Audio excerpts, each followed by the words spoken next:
We're currently about 4 minutes from liftoff, and Falcon 9 is now moving into those final stages of the countdown. We're currently waiting for the next milestone. That's where the transporter erector, or the TE, will retract. That's the white painted structure right next to the vehicle. First, you'll see here, it's happening right now. Actually, the TE clamps have opened, and then the transporter erector will begin to retract away from the rocket ever so slightly, just a few degrees. You can see it happening right now, actually. And then it'll wait there for a few minutes, and then it'll move again at T-0. Hydraulics are going to pull the TE farther away from Falcon 9 as it lifts off and helps create space for Falcon 9 to clear the pad. Think of the TE as kind of the umbilical cord to the rocket. It provides liquids, gases, electrical connections, all to the second stage, and also provides air conditioning to the payload fairing. In terms of propellant, the first and second stages are nearly fully loaded with 1 million pounds of kerosene fuel and liquid oxygen. Superchilled liquid oxygen is our propellant oxidizer, and that's what's creating those white clouds you see forming around Falcon 9 near the inner stage. That's because the warm, humid, ambient Floridian air causes the liquid oxygen to turn into gas upon contact. The first stage, prop loading, is ending right around now, and the second stage, prop loading, should end at T-2 minutes. And we just heard call out that prop loading has completed on the first stage. The last big major milestone is T-60 minutes. That's where we'll say that Falcon 9 is in startup mode. This means that the rocket's autonomous internal flight computers have taken over the launch countdown. And just 2 seconds from liftoff, we begin to light the 9 Merlin 1D engines, and we're set for liftoff.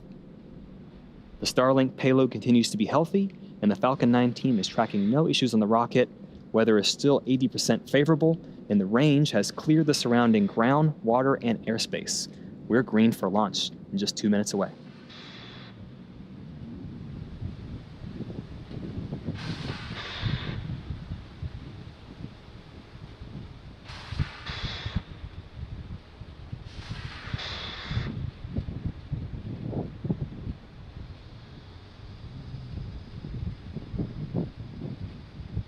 At this point in time, just under 2 minutes, LOX loading on the second stage is wrapping up. Stage 2 LOX load complete. We've just heard confirmation that LOX loading is complete on the second stage. You're going to start to see a larger accumulation of white clouds forming around the vehicle. That's totally normal at this point.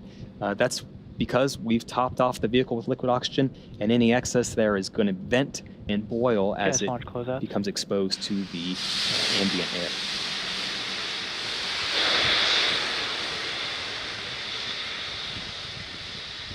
This time, the first and second stages are beginning to pressurize for launch, and we're about 10 seconds away from that startup call out.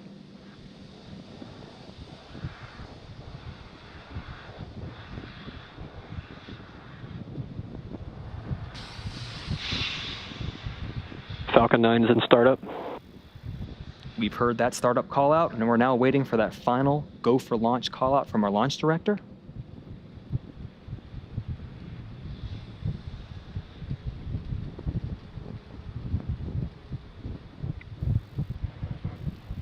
Falcon 9, Starlink, LDs go for launch.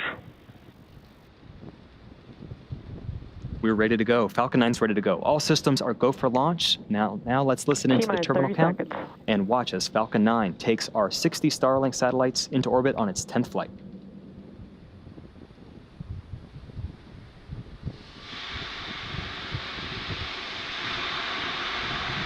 T-minus 15 seconds. 10, 9, 8, 7, 6, 5, 4, 3, 2, 1, 0. Ignition and liftoff. Let's go, Falcon, for number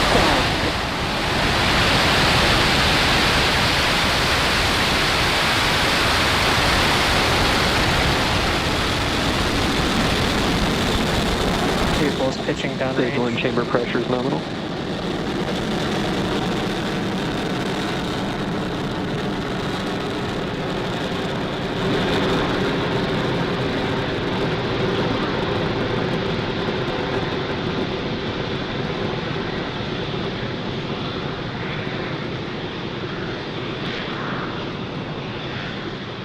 All right, Falcon 9 has successfully lifted off from Pad 40 at Cape Canaveral Space Force Station, carrying yet again another stack of 60 Starlink satellites to orbit. Just moments ago, we throttled the engines down in preparation for max Q. That's the point of maximum aerodynamic pressure, occurs right after we go supersonic. After this point, we're then able to throttle the engines back supersonic. up. That call is just about 10 seconds away.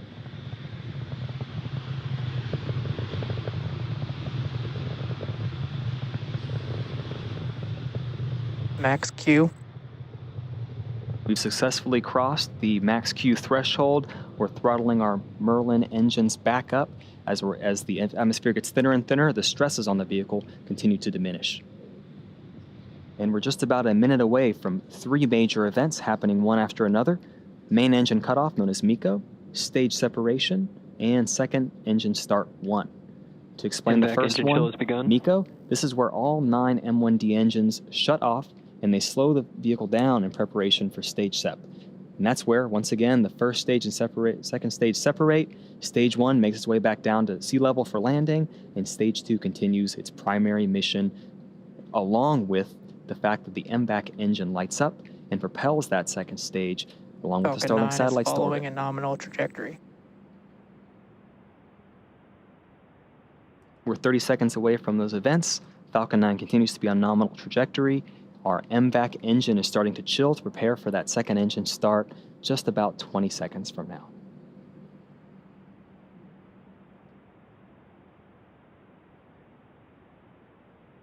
Shortly after these 3 events, our fairing will deploy and expose the Starlink satellites to the vacuum of space.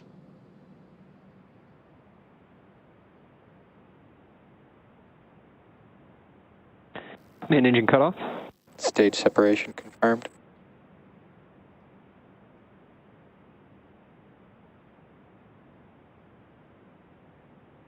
MVAC ignition. All good news so far. The 9 Merlin engines have shut down, our first and second stages are heading their separate ways, and our MVAC engine has begun burning and will continue to do so for about the next 6 minutes. Fairing separation confirmed.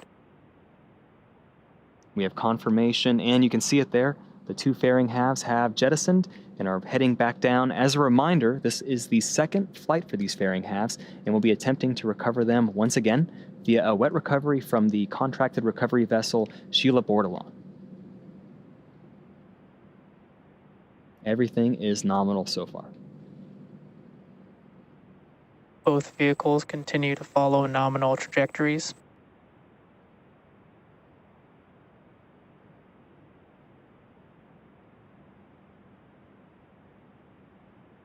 We're just about 4 minutes after liftoff. For those of you just joining us, we have a lot going on. On the right-hand side of your screen, you can see our second stage and its MVAC engine is burning, carrying 60 Starlink satellites to orbit. And on the other hand, we have our first stage beginning its 10th recovery attempt. As stage 2 continues to burn, as you see here, stage 1 is actually going to execute 2 separate burns in order to make its way back to Earth. The first of which is the entry burn. Just a little more than 2 minutes from now, 3 of those M1D engines will reignite. This helps slows the first stage down as it re-enters the upper part of the Earth's atmosphere and reduces the loads on the vehicle. After that burn starts, ends, and is confirmed successful, we get ready for our final burn, the landing burn. It's a single center engine burn that brings the vehicle speed down rapidly in order to land on the drone ship safely.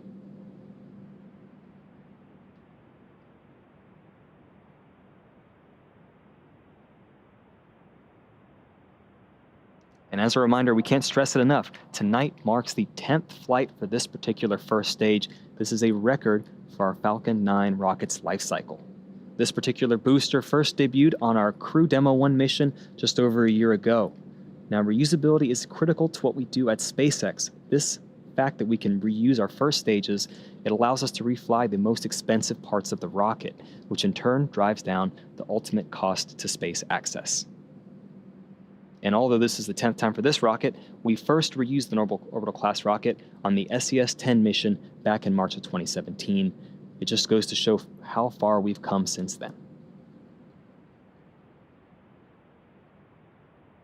We're about a minute away from that entry burn beginning. That burn should last for about 20 seconds.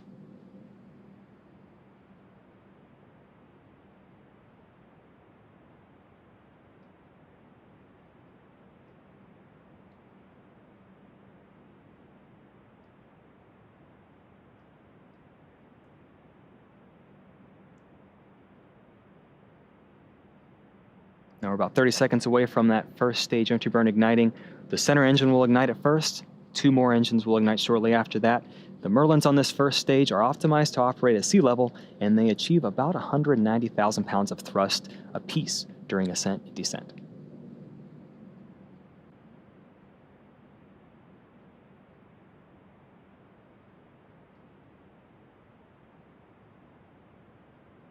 Just a few Stage seconds 1 away. FTS has saved. Few seconds away from the entry burn. Stage 1, entry burn startup. You can see that plume is starting to expand as the other 2 engines begin to fire.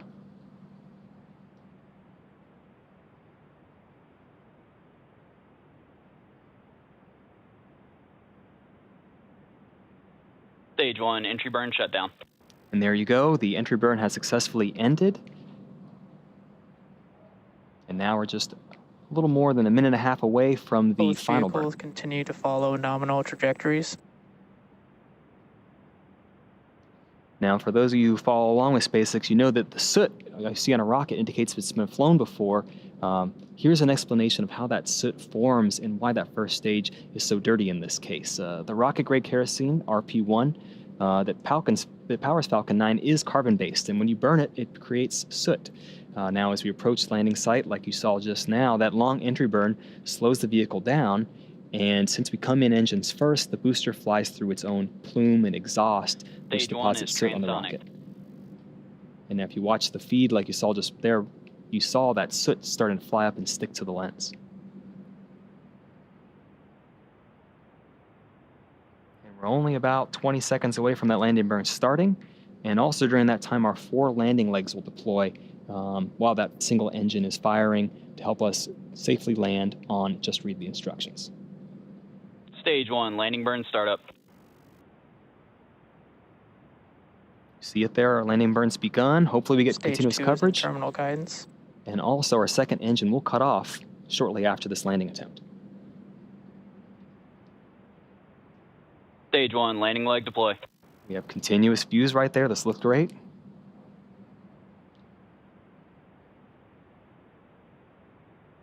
Stage 2 FTS is saved. And Stage there 1 you landing have it. confirmed. We have a confirmation of a successful 10th landing of this booster and the 83rd overall successful recovery of the Falcon 9 first stage. Very exciting. This booster gets to live again. In terms of the second stage, we're waiting for that second engine to cut off.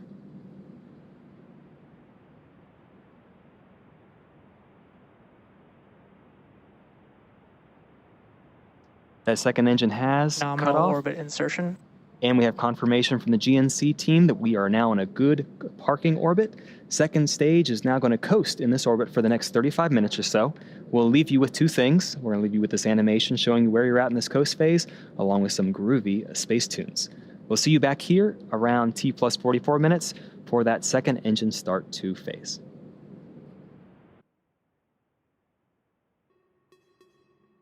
Acquisition of signal Newfoundland.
Expected loss of signal, Newfoundland.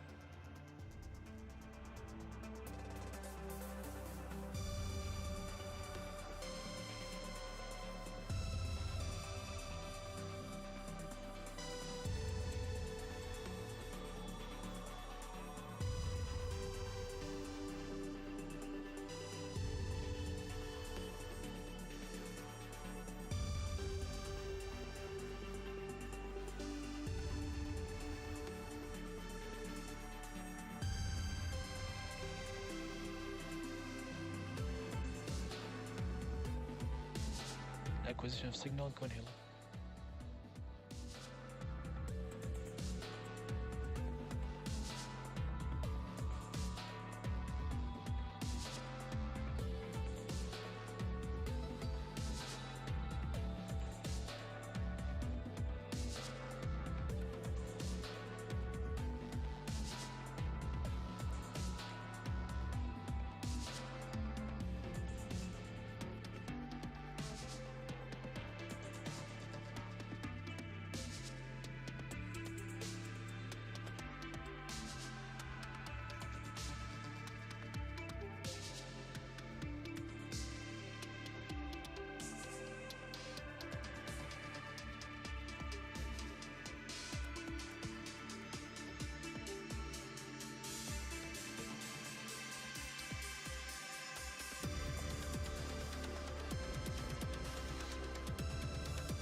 Detected loss of signal, good heli.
acquisition of signal, Diego Garcia.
Welcome back to the live webcast of SpaceX's 27th Starlink mission. We'll catch you up to speed. We had an on-time liftoff at 2:42 a.m. Eastern Time, and tonight's first stage had a record-breaking successful 10th flight and successful 10th recovery. In terms of our second stage, everything is still looking good. We're on a nominal trajectory and we're getting ready for the SES-2 event in a few seconds.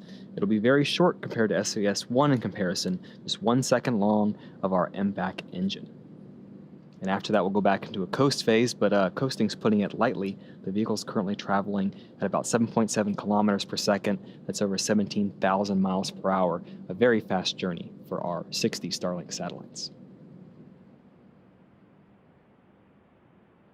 We may not have video of this event coming up, but currently the vehicle's over the Indian Ocean, and we're going to wait for those call-outs just a few seconds from now.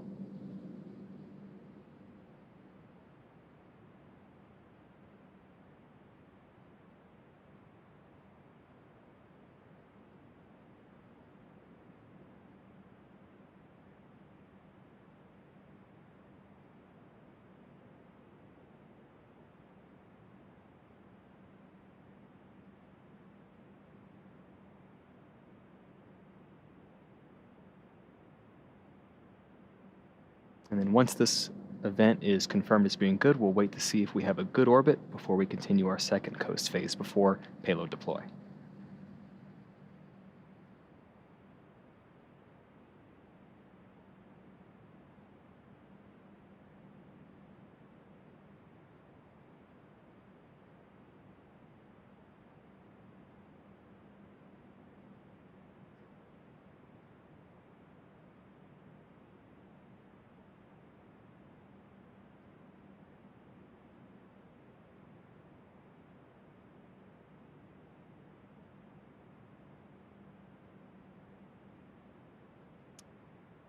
We're still waiting for confirmation of the second engine start and second engine cutoff, as well as confirmation of good orbit. But regardless, we are going into another coast phase. This one will be a little shorter. During this time, not only are we going to coast to the correct deployment point along the Earth, we're also going to spin the spacecraft along its central axis. This gives the Starlink satellites the natural momentum they need to space themselves out over time after they deploy. We'll check back in with you at about T+1 hour and 3 minutes.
SOS Tasmania.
Good morning and welcome back once again to our broadcast for our 27th Starlink mission. One small note, shortly after we entered our current coast phase, we confirmed that our second engine start and shutoff was successful. We're currently in a good orbit awaiting payload deploy. But if you're just joining us, we'll quickly recap today's mission, starting off with a successful liftoff from Cape Canaveral Space Force Station at 2:42 a.m. Eastern Time. We then had successful stage separation. We recovered our first stage for the 10th time on our drone ship, and we had 2 successful second stage MVAC engine startups. Right now, we're coming up on deployment of our stack of 60 Starlink satellites. It's just about 30 seconds away, while our second stage Payload separation. is in between Australia and New Zealand. And you see it right there, actually.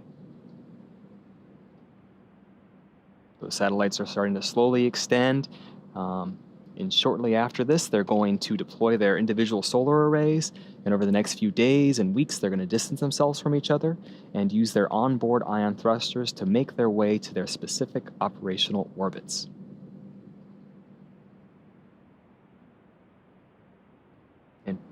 And with that, that will bring our webcast to a close for today. We want to thank the Range and the Federal Aviation Administration for supporting today's mission. And thank you to you, all of our viewers, as well to all of our Starlink customers using our beta service at this time. Nominal payload If you're insertion. interested in being part of our beta program, please head over to starlink.com and sign up. I hope you enjoyed the webcast tonight, and a special thanks to all the mothers out there. Happy Mother's Day.